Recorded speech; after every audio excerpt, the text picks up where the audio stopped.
A graça e a paz do nosso Senhor Salvador Jesus Cristo. Vamos continuar com o nosso estudo, meus irmãos. Eu sou Lília Ribeiro, né? E tô aqui, cada dia a gente aprender um pouquinho do Evangelho juntos, né? A gente parou aqui agora o grande dilema, né? A gente já falamos culpados e condenados, é o caminho do Evangelho aqui que a gente começou. E agora a gente tá aqui, ó, o grande dilema. É reconfortante saber que Deus é santo e justo. Seria aterrorizador se o governante onipotente do universo fosse maldoso, para a razão humana. No entanto, a bondade absoluta de Deus também é perturbadora. Se Deus é bom, o que ele vai fazer com aqueles de nós que não o são? O que é um Deus bom e justo fará com os seres humanos que são egocêntricos, inclinados ao mal, desobedientes? Se o juiz de toda a terra lida conosco baseado na justiça, ele não deveria condenar a todos nós? Uma pergunta. Essas perguntas nos levam ao maior de todos os dilemas religiosos e filosóficos. Como Deus pode ser justo, mas perdoar aqueles que deveriam ser justamente condenados? Como Deus pode ser santo, mas ao mesmo tempo se fazer amigos daqueles que são maus? Qualquer um que justifique os maus é uma abominação para o Senhor. Provérbios 17:15. Como então o Senhor pode justificar pecadores como nós e ainda ser justo? Romanos 3:26. A resposta de Deus ao nosso dilema. Se Deus agir de acordo com a sua justiça, então o pecador deve ser condenado. Se Deus perdoar o pecado, então sua justiça será comprometida? A resposta a este, que é o maior de todos o dilema, só pode ser encontrada no Evangelho. Em sua justiça, Deus condenou a humanidade e exigiu total satisfação por os nossos crimes contra ele. Em seu amor, Deus tomou sobre si a humanidade. Suportou nosso pecado, sofreu a pena que merecíamos e morreu em nosso lugar. O mesmo Deus, cuja justiça exigia o pagamento por nossos pecados, fez a santificação completa, por ele oferecendo-se em nosso lugar. Isso é o que verdadeiramente faz o Evangelho da Boa Nova. Gente, vocês entenderam aqui, ó? Nós somos totalmente pecadores. Nós deveríamos, né, estar na cruz. Nós deveríamos passar pelo cálice, por tudo que Jesus passou. Mas o amor de Deus foi tão grande, né, que ele se fez, né? Ele foi pro madeiro da cruz, ele morreu para nos perdoar, para perdoar eu, você, os nossos pecados, né? Ele se fez condenável ali, sendo puro, sendo santo, mas ele carregou o pecado da humanidade para poder hoje, né, a gente ser salvo. É muito lindo, sabe? Quando a gente vai pro Evangelho, é triste da gente saber que Jesus sofreu tanto pelos nossos pecados, mas ao mesmo tempo é um amor tão grande que só Jesus poderia fazer. Ninguém. Quem de vocês teria coragem de ir para uma cruz ser crucificado por alguém? Eu falo por mim. Eu não teria essa coragem. Mas Jesus fez isso. Fez por você, fez por mim, fez por todos aqueles que crê, né? Vamos continuar aqui. Jesus Cristo, nosso substituto. De acordo com a Bíblia, o amor do Pai por nós o moveu a dar o seu Filho como um sacrifício por nossos pecados. O amor do Filho por nós o moveu a se oferecer voluntariamente por nós. Gente, quanto amor. Meu Deus. Porque Deus amou o mundo de tal maneira que deu seu Filho unigênito para que todo o que nele crê não pereça, mas tenha vida eterna. João 3,16. Vocês entenderam aqui esse pedacinho? Todo que nele crê não pereça, mas tenha a vida eterna. O que a gente tem que fazer para poder ser salvo? Crer em Jesus. Crer que ele morreu por nós e ressuscitou para nos salvar. Aquele que não ama não conhece a Deus, pois Deus é amor. Nisso se manifestou o amor de Deus em nós, em haver Deus enviado o seu Filho unigênito ao mundo para vivermos por meio dele. Nisto consiste o amor, não em que nós tenhamos amado a Deus, mas que ele nos amou e enviou o seu Filho como propiciação pelos nossos pecados. 1 João 4, 8, 10. Jesus disse: ninguém tem maior amor do que este, de dar a alguém a própria vida em favor dos seus amigos. João 15, 13. Gente, eu fico vendo assim, eu fico lendo, depois eu sento, vou revisando, eu fico pensando, como que eu consegui ficar tão longe desse amor? Sabe? Como que eu consegui viver a vida toda esperando por algo que eu não podia palpar nessa terra? E angustiada, depressiva, tristeza e muitas outras coisas que quem acompanha meu canal vai ver. Sendo que esse amor de Deus estava ali o tempo todo e eu não conseguia ver, não conseguia enxergar. Eu estava morta no meu pecado, nos meus delitos. Eu estava que nem um sepulcro caiado. Por fora lindo, por dentro podre. Mas Jesus me resgatou. E o mesmo Jesus que me resgatou é o que eu prego para vocês hoje. É Cristo, é Jesus. É o Jesus que está dentro da Sagrada Escritura. É o Jesus que morreu na cruz por nós. É o Jesus que muitos hoje, se voltasse aqui, crucificava ele. Porque você quer que seja as coisas do seu jeito. Mas a gente não pode mudar a Bíblia. E nem a verdade. E esse Jesus, ele continua operando milagre. Continua fazendo salvação. Continua alcançando almas. E o amor que ele tem por nós é maravilhoso. É maravilhoso esse amor. Que você possa sentir o amor de Cristo dentro da tua alma. Que você possa ver o quanto Deus te ama. Que ele morreu por você. Que muito antes de você imaginar que você pudesse vir para esse mundo, Jesus já sabia o que você ia passar. E que nada te tire do amor de Deus. Tem uma parte na Bíblia que fala, o que separará você do amor de Cristo? Nada. Nada pode nos separar do amor de Cristo. Então, qualquer coisa que nós estiver passando nessa vida, Jesus está aí, do teu lado. Conversa com ele.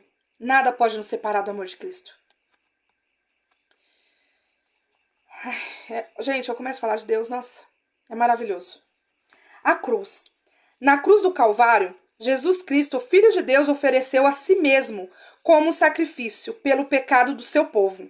A maioria dos historiadores considera que a cruz foi o instrumento de tortura mais cruel que a humanidade já concebeu. Essa crueldade serve para ilustrar duas realidades importantes. Primeiro, essa crueldade ilustra a grandeza do nosso hostilidade para com Deus. Deus amou tanto o mundo que deu seu único filho, e o mundo odiou tanto a Deus que o submeteu à pior forma de tortura, a morte. Segundo ilustra a grandeza do nosso pecado contra Deus, os nossos crimes contra Deus foram tão deploráveis e as penas contra nós tão severas que só poderia ser paga através do sofrimento indescritível e da morte do seu Filho de Deus. O sofrimento físico e a morte suportados por Cristo na cruz foram absolutamente necessários.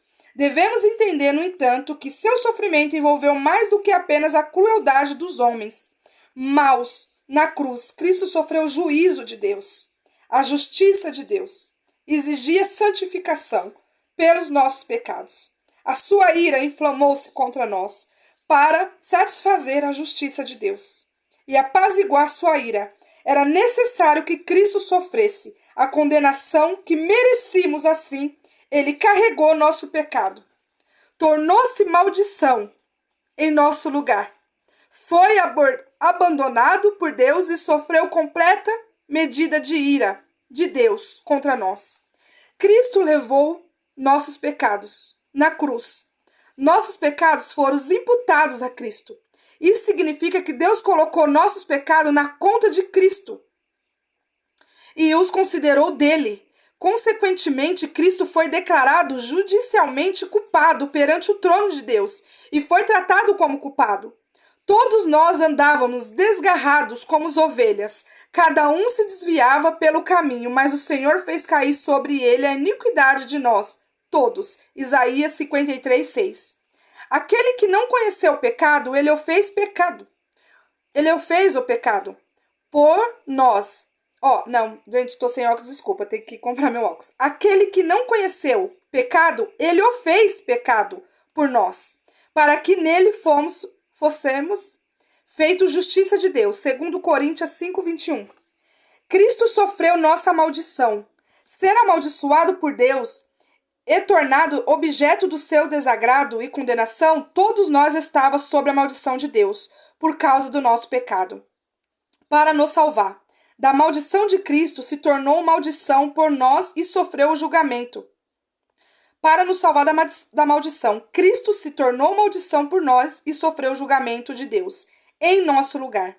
Ele nos redimiu, o que significa que ele pagou o preço para satisfazer a justiça divina, a fim de que todos os que crê nele sejam livres. Gente, olha como isso aqui é forte e pesado. Todos os que crê no Senhor seja livre. O que a gente precisa fazer para ser salvo? Crer. Mais nada. Mas muitos lugares aí prega que você tem que crer, tem que ter revelação, tem que ter visão, tem que falar línguas, você tem que ter obra, você tem que fazer isso, fazer aquilo. Não. Crê. Crê, você será salvo. Quando você crê no Senhor Jesus e crê nesse sacrifício e tudo isso que a gente está lendo aqui, o Espírito Santo ele vai trabalhando em você e você vai ser uma nova criatura. Todos quanto, pois, são de obras da lei, estão debaixo de maldição, porque está escrito, maldito todo aquele que não permanece em todas as coisas escritas no livro da lei, para praticá-la. Gálatas 3:10. Cristo nos resgatou da maldição da lei, fazendo ele próprio maldição em nosso lugar, porque está escrito, maldito todo aquele que for pendurado no madeiro. Gálatas 3:13. O Senhor se fez maldito para pagar os nossos pecados. Nós não tem que ter essas obras que colocam em cima de nós, o peso do jugo, porque já foi tudo pago. O sacrifício de Jesus Cristo, a morte dele foi suficiente para pagar os nossos pecados. E nada que nós fizer vai contribuir para poder nós ter salvação. A salvação só é somente Cristo, somente a graça do nosso Senhor Salvador Jesus Cristo. Em Efésios 2, 8, 9 e 10, o Senhor fala, somos salvos pela graça, mediante a fé. Isso não vem de vós, é dom de Deus, para que ninguém se glorie. Não somos salvos por obras, meus irmãos. Somos salvos por Cristo, pela graça do nosso Senhor Jesus Cristo. Cristo foi abandonado por Deus em nosso lugar. Um dos resultados mais aterrorizantes do nosso pecado é a alienação de Deus, ser afastado da sua presença favorável e comunhão. Mas a vossa iniquidades fazem separação entre vós e o vosso Deus, e a vosso pecado encobre o teu rosto de vós, para que vós não ouça. Isaías 59:12. O Senhor Jesus tomou a taça da ira por nós. O cálice amargo. O sofrimento. Muitos não querem abandonar a si mesmo. Os seus sonhos, os seus desejos da terra. Vai entregar a sua vida para Jesus. Vai entregar a tua vida para aquele que morreu para te dar a vida. Mas não é vida terrena, não. É vida espiritual, é salvação de alma. Para nos salvar dessa separação eterna, Cristo carregou nossos pecados no Calvário. E em nosso lugar foi abandonado por Deus. Por volta da hora nona, chamou Jesus em voz alta, dizendo, Eli, Eli, lama sabachthani. O que quer dizer? Deus meu, Deus meu, por que me desamparaste? Mateus 27:46. Cristo sofreu a ira de Deus por nós. A Bíblia ensina que Deus está zangado com o homem por causa da sua constante maldade. Embora esta seja uma verdade impopular, Salmos 7:11 declara, Deus é justo, juiz, Deus que sente indignação todos os dias. A ira de Deus não é uma emoção incontrolável, irracional ou egoísta, mas o resultado da sua santidade, retidão e amor por tudo o que é bom. Deus odeia o pecado e age com uma ira terrível e muitas vezes violenta contra ele. Se o homem é objeto da ira de Deus, é porque ele escolheu desafiar a soberania de Deus, violar a sua vontade e entregar-se ao mal. Uma vez que todos os homens são culpados do pecado, eles merecem a ira de Deus. Em amor, no entanto, Cristo tomou o cálice da ira de Deus que nós merecíamos. Ele o bebeu até que estivesse completamente esgotado, de maneira que a justiça de Deus contra nós foi plenamente satisfeita. Porque assim me disse o Senhor, ó Deus de Israel, toma da minha mão este cálice, do vinho do meu furor, e darás a beber dele a todas as nações, ao quais eu te enviar. Jeremias 25:15. adiantando-se um pouco, provou-se sobre o seu rosto, orando, prostrou-se sobre o seu rosto, orando e dizendo: Meu pai, se possível, passa esse cálice de mim. Todavia não seja como eu quero, mas sim como tu queres. Tornando-o a retirar-se, e orou de novo, dizendo: Meu pai, se não é possível passar de mim esse cálice, que eu beba, faça a tua vontade. Mateus 26, 39, 42. Certamente ele tomou sobre si as nossas enfermidades e as nossas dores, levou sobre si e nos o reportávamos por aflito, ferido de Deus e oprimido, mas ele foi transpassado pelas nossas transgressões e moído pelas nossas iniquidades. O castigo que nos traz a paz estava sobre ele, e pelas as suas pisaduras fomos sarados. Isaías 53, 4, 5. Cristo morreu em nosso lugar. Uma das maiores provas do juízo de Deus contra a nossa iniquidade é a morte física, a separação entre a alma e o corpo. Desde o tempo de Adão até o presente, todas as pessoas são confrontadas com o terrível e inegável realidade de que iremos morrer. Romanos 5,12. A Bíblia nos ensina que a morte não fazia parte da criação original ou natural. Ao invés disso, ela é um julgamento de Deus sobre as pessoas por causa dos seus pecados. A fim de nos salvar do poder da morte, foi necessário que Cristo morresse em nosso lugar. Porque o salário do pecado é a morte. Romanos 6, 23. Então Jesus clamou em voz alta: Pai, nas tuas mãos entrego o meu espírito. E dito isso, expirou. Lucas 23, 46. Pois também Cristo morreu uma única vez pelos pecados, e o justo pelos injustos, para conduzir-vos a Deus. Morto sim na carne, mas vivificado no espírito. 1 Pedro 3,18. Cristo não morreu com um mero martim, mas como redentor da humanidade pecadora. Antes de dar seu último suspiro, ele declarou: Está consumado. João 19,30. Quando ele afirmou isso, quis dizer que através do seu sofrimento, a morte efetuou o completo pagamento pelos pecados daqueles que creram nele. Completo pagamento. Deus já pagou a nossa dívida. Nós não tem nada que fazer para poder essa dívida ser paga. Não tem acréscimo, não tem um jeitinho. O Deus fez a parte dele, eu vou fazer a minha. Não tem isso. Deus pagou por completo, está consumado, está pago. Você tem uma dívida num banco, que seja onde for, e alguém vai lá e paga aquela dívida para você. Você vai lá pagar de novo para quê? Não tem como, já foi paga. Então, meus irmãos, minhas irmãs, quem estiver vendo esse vídeo, Deus já pagou a dívida, Jesus já pagou a nossa dívida. Não temos que carregar fardos pesados, julgos pesados, paradigmas, paradoxos, coisas que doutrinas de igrejas colocam em cima de nós. Temos que ter a liberdade cristã de saber que Jesus morreu pelos nossos pecados. E todo aquele que crê e for batizado será salvo. Quem não crê já está condenado. Antes de passar pelas águas do santo batismo, nós temos que crer no Senhor Jesus, crer nesse pagamento completo que o Senhor fez pelas nossas almas. É maravilhoso saber que Cristo pagou o que nós nunca ia conseguir pagar. Nunca nós ia conseguir pagar nada pela nossa salvação. Nossas obras não passam de trapo de imundícia. Nós nunca conseguiríamos ter... Por mais que nós vivêssemos a nossa vida toda fazendo o bem que nós achássemos que estava fazendo de melhor nessa terra, nós não íamos conseguir pagar um mínimo da dívida com Cristo, com Deus. Então, meus irmãos, entendam de uma coisa. Leiam a Bíblia, eu deixei aí os pontos referidos para você da Sagrada Escritura. Jesus pagou as nossas dívidas. Para todos aqueles que crê. Ponto. Ponto. Passou disso, não é Bíblia, não é Cristo. Nós não tem que crer e ter obras. Nós não tem que crer e ter revelação. Não. É crer em Jesus. Esse é o Evangelho de Cristo. Você crê que Jesus morreu pelos pecadores? Se você ainda não acredita, então por que permanece resistindo? A palavra de Deus, que não pode mentir. Se você crê, então, como essa grande verdade te afeta? Você permanece indiferente do Senhor? Ser crucificado? Ou pior, você usa a cruz de Cristo como uma desculpa para viver uma vida perversa, imoral.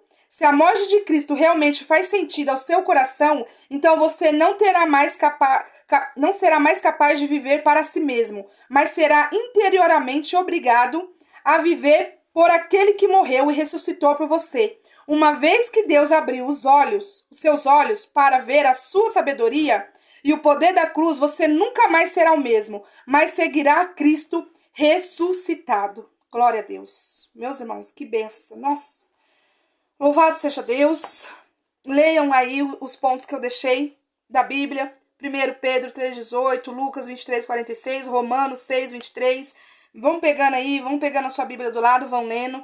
E como é maravilhoso a gente aprender um pouquinho mais de Cristo, aprender com o Evangelho, ver o quanto o Senhor Jesus nos ama, servir a Deus por amor e não por medo, servir a Deus por que Ele morreu por nós, sabe? Ele pagou a dívida por nós, servir a Deus por gratidão, louvar a Deus, clamar, orar, cultuar com amor, e não por medo, por obrigação ou por medo de ir para o inferno, porque os verdadeiros adoradores vão adorar espírito e verdade. Deus abençoe todos vocês, esse é o vídeo de hoje, ficam com Deus, e semana que vem a gente vamos entrar na parte da ressurreição, tá? Vamos fazer uma oração, quem quiser deixar pedido de oração também para mim orar mais tarde, quando eu for fazer minha oração de dormir, pode deixar, que estarei apresentando todos na mão de Deus. Querido Deus, bondoso, santo e justo, graças te damos, Senhor. Graças te damos por esse dia, por essa tarde, por essa noite que já está vindo. Graças te damos, Senhor, por nos acordar em paz, estamos bem. Senhor, vamos te agradecer, Senhor, por esse momento maravilhoso que o Senhor está proporcionando para nós.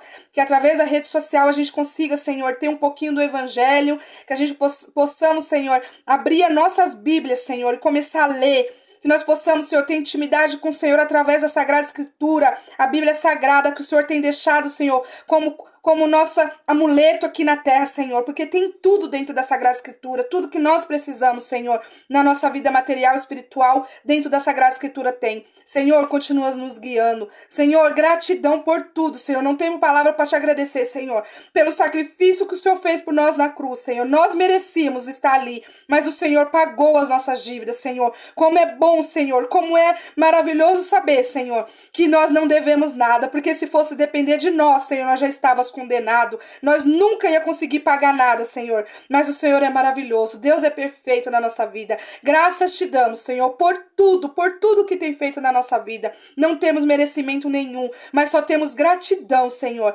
só gratidão. Graças te damos por tudo, Senhor. Abençoa todo, Senhor, que vê esse vídeo. Abre o espiritual de cada um, Senhor, mostrando para ele, Senhor, que o Senhor está pertinho dele mais do que ele imagina, Senhor. Que quando ele abrir a Bíblia dele, Senhor, ele vai começar a entender que é a tua boca falando com eles. Graças te damos, entregamos tudo nas tuas mãos, Senhor. Em nome de Jesus Cristo, amém.